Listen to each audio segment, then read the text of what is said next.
Bienvenue sur Étoiline Inès TV. Si vous êtes encore nouveau ou nouvelle sur notre chaîne, n'hésitez pas de vous abonner massivement, aimer nos vidéos, commenter et partager. Chez Étoiline Inès TV, c'est la qualité, la différence et la vérité. Affaire qui makangu bandekonde likambu, affaire qui makangu ba vérité nyonso. Ebimina poasa yango baloba kaka keno, mwasi ya libala asala kakindumba te. Baloba kango, bandeko, makambo ekomi somo, makambo ekomi ya kobanga, makambo ekomi ya pasi. Salut, salut, cher Bouchou, salut, cher abonnés, salut, cher connaissances, salut surtout les amis de Étoiline Inès TV. J'espère que vous allez bien. Quant à moi, je suis bel et bien super bien par la grâce de Dieu. Chers Bouchou, chers abonnés et chers connaissances, yalelo vraiment na mimeli bino tonton Gingombe na yemoko bijou la reine star na biso ya kitoko makasi. Mwasi moko ya pembe moko ya tongo lelo vraiment ne mimeli bino bangoyo. En tout cas makambo bandeko eza ya koinda, makambo eza ya kobeba, makambo ba vérité ndeko bima na poasa bandeko. Avant to kota na mwa makambo wana ba vérité oyo zo bima na poasa na osenga nanu na batu oyo nyonso tu. Si c'est la toute première fois ya kokota na chaîne na biso, chaîne moko kitoko, chaîne na batoli, chaîne na ba conseil, chaîne moko ya ba analyse ya kitoko et pourquoi pas ya ba information ya kitoko. Na osenga na bino bo s'abonner massivement.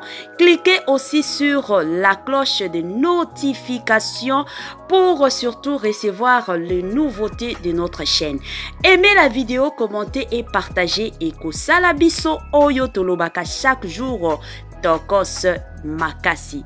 Bandeko moto eza ya kopela, makambo eza ya koinda. Yango na osenga na bino en tout cas bozwa bakiti na bino bovanda. Botia mwa mai pembeni, botia mwa baju, botia mwa sucre kandenge ezalaka. Mwa nguba ezanga te, mwa popcorn to biscuit ezanga nango te. Bozo liaka, bozo melaka. Kote mosusu bozo landa makambo ezobima na poasa bandeko. Eza somo bandeko makambo o tozoyoka, makambo komi ya somo makasi. Bino moko boyebi tonton Gingombe azalaka marié na mwasi na ye pe azala mwasi moko kitoko d'ailleurs auti kobote ya pas longtemps mwasi na ye. Et puis ebele abatu pe bayebaka keno bijou la reine pe abala akomi mwasi ya batu. Mwasi légitime, une femme légitime, otobenga ka femme légitime. Ezate ke non, ezaki ki makangu, ezalaki kaka non, yaka to vanda te. Mobali na ipenza adotela ye. Après ko doté mobali alobi te, na otika ka na dot te. Il faut na honorer yo. Yo pe olata roba pembe neti batu mosusu ba lataka. C'est ainsi que ba organisa ki pe mariage de rêve, mariage moko kitoko makasi.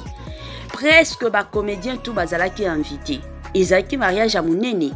Bandeko bae ko bala tantine na biso, star na biso, comédien na biso, bijou la reine.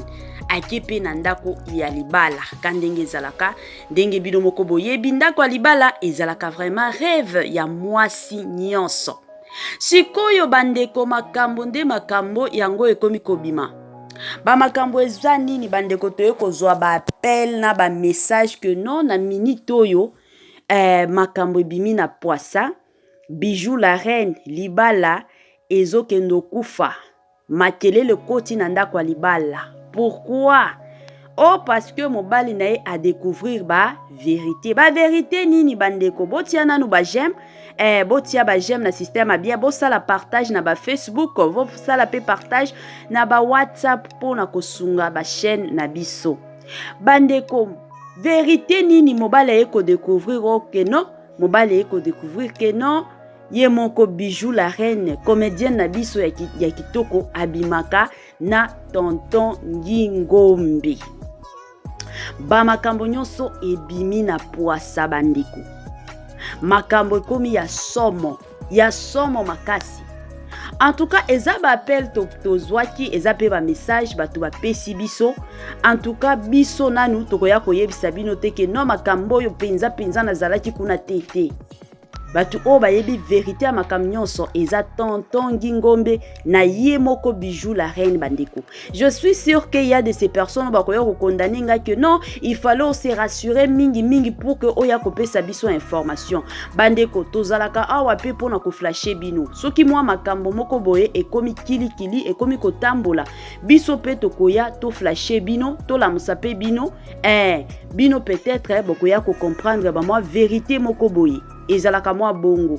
Alors je suis sûr qu'il y a tant de personnes ba kotaka na ba commentaires, surtout ceux qui yebisi bango que non na ye ko confirmer na ngate o mona ba komi ko finga yo ba komi ko loba ba makambo ka ndenge ba lobaka biso toye ko flasher za ba information ba pesi biso bino moko déjà pona batu mosusu o ba kotaka ba Facebook. Je suis sûr que ba message wana déjà ba lança yango na ba Facebook yango biso pe toye ko flasher bino bandeko na système ya bien makasi yango na lobaka chaque jour. Mwasi ya libala salaka kindumba te.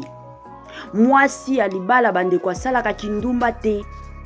Yango mabala lelo kobala te papa parce que non cousine nanga bali pure camarade nanga bali nga pe fona bala te. Babala ka bongo te. Babala ka pona ba raison wana te. Bala soki otali ke non na motema nanga na komi pe prête ya kobala na makanisi nanga na komi pe prête ya kozala mwasi ya intel.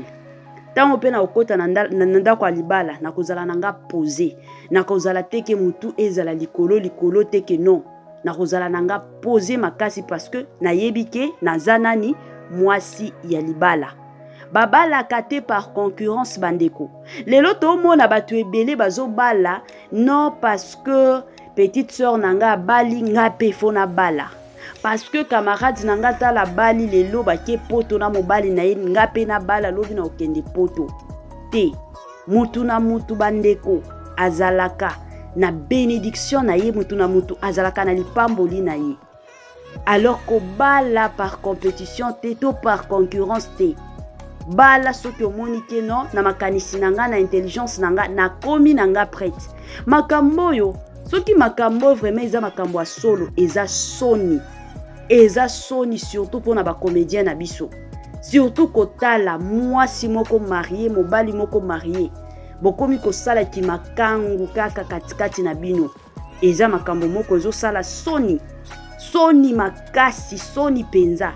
Yango ebele ya batu mingi bakotaka pona kofinga ba comédien baza sérieux te ba comédien boye bien que babiso oyo toyaka mosusu pona ko défendre ba comédien na biso toyaka mosusu pona ko défendre ba comédien na biso koloba ke non bolandaka ba rolo ba jouaka te bolandaka yango te boye mais na kokota penza na makamnyoso to comprenaka ke mosusu batu mosusu bazala na bango na raison ya kofinga ba comédien na biso parce que ba makambo yo eza makambo moko ezo sala soni makasi kotala papa di façon mwasi na ya lingaka ye mwasi na ye pe azalaka na page ya Facebook mwasi ya papa di alela ye omona muke abwaki mobali na ye muke alobeli mobali na ye makambo moko ya kitoko mais tala makambo oyo tonton Gi akomi kosala makambo moko ya soni makasi soki makambo eza ya solo ke babimaka eza makambo moko ya soni makasi. Yo mobali oyebi ke osi obali oza papa oza na bana na yo epi oza na mwasi moko kitoko mwasi ya tonton Gi azala mwasi moko kitoko okendo bima na nani na mwasi mosusu oyo pe aza marié oyebi bien ke no mwasi oyo aza pe na ndako libala aza pe na mobali na ye yo penza ozwa o balobaka pouvoir wana mwa kilo wana olobaki non mwasi ofoka na bima na ye ekosunga yo na nini ko ede yo na nini eza soni makasi surtout pour na ba comédien na biso eza soni makasi pour na communauté na biso kotala pe basi mosusu yo mwasi ya libala soki makambo yo vraiment eza ya solo ke no Bijou la reine azo bimaka na tonton Gi yo mwasi ya libala babengi yo mwasi ya libala madame intel okomi kobima na mobali moko pe marié. Tala niveau ya soni. Soni ya niveau nini bandeko? Ata na belle famille na yo soki bayoki makambo ya bongo baobetela yo maboko, je ne pense pas. Bako sepela na yo, je ne pense pas. Et puis éducation nini to opesa bana na biso. Soki bino ba papa mikolo na ba mama mikolo bo sala makambo ya bongo. Éducation nini bo opesa na bana na bino. Eza soni makasi soki makambo eza ya solo. En tout cas, je me mets d'abord à la place ya kolobaki soki makambo eza ya solo. Moi si peut-être ya tonton Guy aye koyoka makambo na ko uta kobota. Imaginez quelle douleur. Douleur ya niveau nini. Douleur ya niveau nini bandeko. Soni ya niveau nini eza pasi makasi. Eza douleur oye ko trahir mwana bato. Auti kutu ko bota. Mwasi moko kitoko alobaka pe kitoko asololaka pe kitoko. Sikona ba makambo ya bongo. Yango bomona lelo basi ebele bazo kufa kili na ba tension omona basi ebele lelo bakomi na ba estomac, mataka kitaka ba estomac basi ebele lelo. Eza vraiment ya pasi. En tout cas bandeko tango na bando zwa ba message ba appel na bando ndima te. Tango pe na yeko koma ba yeko ko lancer yango na ba Facebook to yeko mona ke makambo ezokende kili ezokende mabe. Biso pe to ya ko flasher. To ya vraiment ko flasher parce que na ko flasher oyo ba vérité ya kili nde kobima. Wana kutu nde tozwaka na ba preuve siko ya ba audio. Wana tozwaka siko ba preuve ya ba video mususu. Ezala bongo yango to yeko flasher bandeko. Makambo ekomi somo, makambo ekomi ya kobanga, makambo ekomi ya pasi. En tout cas la famille ya muke kaka na yaki ko partager na bino. Makambo yo ekomi ko sala mwa soni makasi na communauté na biso. En tout cas basi ya mabala to se respectaka. Yango bomona lelo mibali ebele bakomi kopekisa bana basi na bango basala te pona ba makambo yo. Ebele ya mibali lelo bakomi koboya.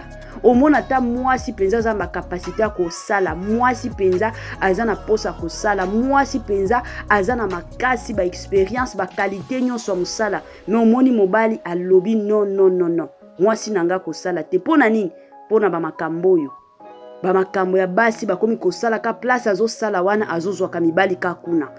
Ekomi ya pasi.